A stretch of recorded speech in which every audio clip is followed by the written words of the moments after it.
Men bir korxonada ishlayman, u yerdagi vazifam boshqa, lekin korxona menga qo'shimcha vazifalarni ham buyurmoqda. Men u ishni qila olaman, lekin ishga kirayotganda bu haqda kelishilmagan. Aslida bu ishni ko'chadan yollangan ishchi bajarib, haq olishi kerak. Shu ishni o'zim ish vaqtidan tashqari vaqtda bajarib, pulni olsam bo'ladimi? Bismillahirrohmanirrohim. Bu kitoblarimizda ajir ikki xil bo'ladi deyilgan.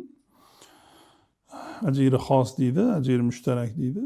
Ajiri xos faqat bir kishi uchun yoki bir korxona uchun xizmat qiladigan odam.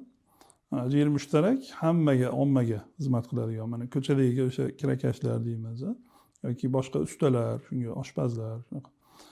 Endi ajiri xos o'sha maxsus bir odam uchun yoki maxsus bir korxona uchun xizmat qiladigan ishchi bo'lib, yollanma ishchi ham deymiz. Ular ham odatda ikki xil bo'ladi. Ya'ni vaqtbay yoki ishbay. Masalan, uyda usta ishlatsangiz ham, aytaylik, ular bilan ishbay kelishingiz mumkin yoki kunbay kelishingiz mumkin. Endi bu holatda ham o'sha ishchi, o'sha ish beruvchi bilan qanday kelishgan?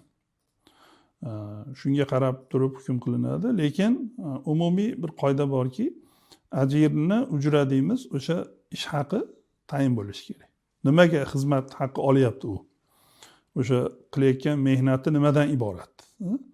Va o'sha olayotgan ish haqi masalan haftalikmi yoki oylikmi yoki kunlikmi tayin bo'lishi kerak.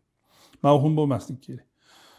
Demak, bu hozirgi holatda ham, bu akamiz savollarida ham o'sha ishni demak bu kishi korxonani rahbari bilan kelishgan holda qo'shimcha ish qilib, shunga qo'shimcha xizmat haqi olsalar bo'ladi.